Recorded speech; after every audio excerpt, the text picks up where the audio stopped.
Hello, investors. My name is Gray Butler, and I will be talking to you today about the role that social media can play in our business. I understand that we have been looking for social media to begin expanding our advertising and trying to increase our brand awareness. I understand as well that there are some concerns, and I will address them as we go on. But first, I would like to present why social media is important and what it can do for us. First is how social media can help us. It can help us further establish our brand. Something that we have been concerned with is appearing professional. Well, with social media, we can use real life stories from people who have used our product, such as mothers, or people who are professional enough to speak on our product, such as doctors. These two things will accomplish very drastic things, but helpful things. Because today, people in that 20 to 30 range really like for products to be more than just a name. Now it needs to be more of a personality and something that they can back, a whole ideology that that a brand is presenting.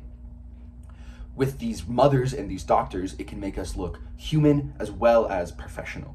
These mothers can talk about how it affected their children and how it helped their kids, and if it helped their kids, that is, in the first place.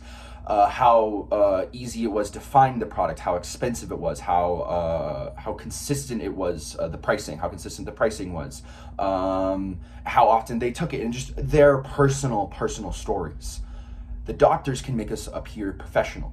We have gone through the procedures. We have been approved by FDA. We need the people to know that this product is safe. And so if we have real legit doctors who have gone through schooling and have the credibility to speak on our product, it will make us appear credible and professional.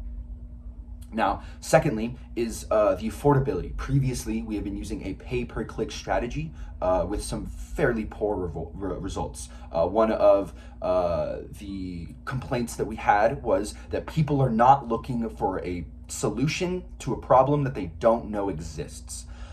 And social media can help us with that. It can increase our awareness, and it's more affordable. Some platforms are completely free. They do offer paid programs as well on these platforms, but they can be free. What that can do for us is just help us utilize the pre-existing website that we already had. We can allow trafficking from the platforms, basically just trying to peddle people into our website. We can do this on a number of platforms, or we can utilize one platform that we know will have our target audience on it. Which does bring us to the next point of how are we going to do this? Well, that was the first point, was we need to establish our target audience. It's pretty obvious for our company. It's mothers that are about to have a kid or just had a kid. Most of these mothers know someone else who has just had a kid or have had kids. So getting us to that target audience will kind of expand in its own self. So that's our target audience. Next is finding out what platform these people use.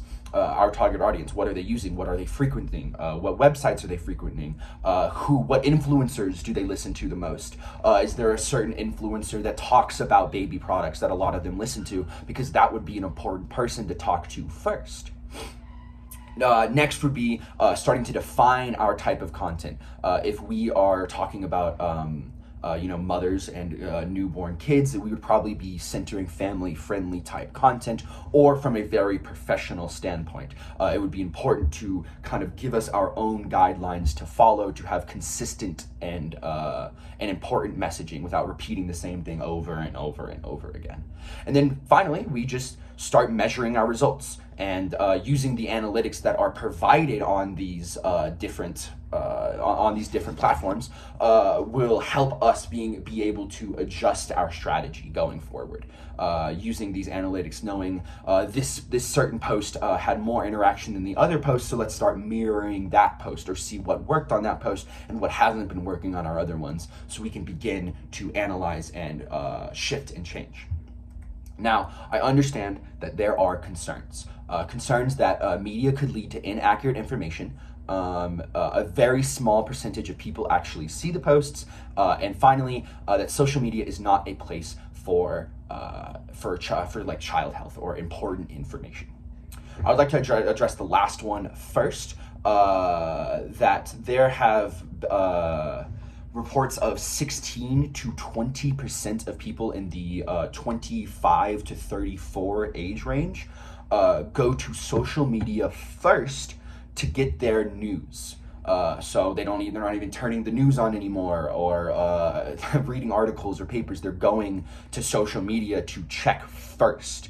So it would be important for our information to be there as well. On top of that, the fact that it only reaches a tiny percentage of people. On Facebook specifically, 59% of Facebook users have reported that they have interacted with a brand that they have seen advertising.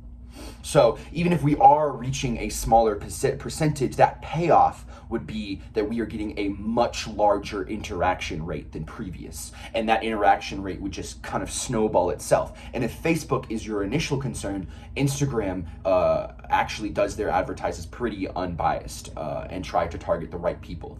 And then finally, that media could lead to inaccurate information being spread.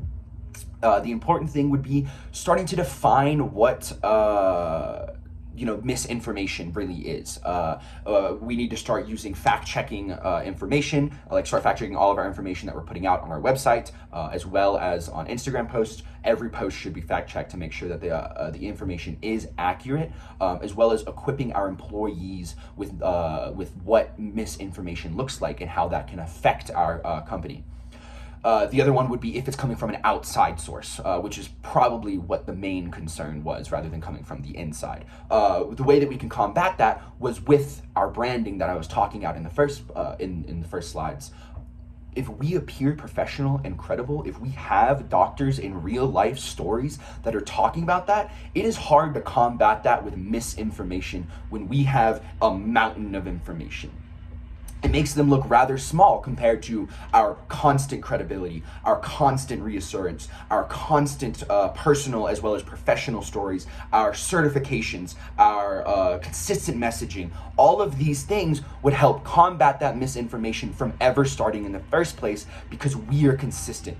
We have the correct information, and we are consistently hitting the correct information and the correct points. That's very important and key to what our branding should look like in the first place, and our messaging should look like in the first place.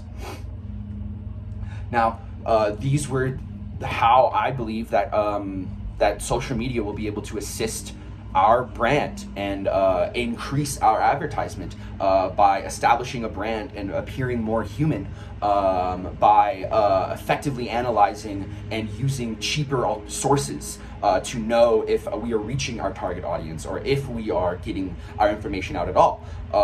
We can do this by analyzing what our target audience is, finding what platform they're using on, consistently correcting our messaging to update and be both accurate as well as topical with the rest of the world, not just within the medical company. And then finally, a lot of people nowadays, a lot of younger people, 24, 25 to 34, are using apps like Instagram and Facebook for most information that they're getting, most news, most articles that they're reading. They read about it on Instagram first. Most news article they heard someone tweet about it or heard someone post about it first. Social media is a launching point that we can use to utilize a website that we have already used that is underperforming, and we can do it cheap and effectively. This is why we need social media. Thank you.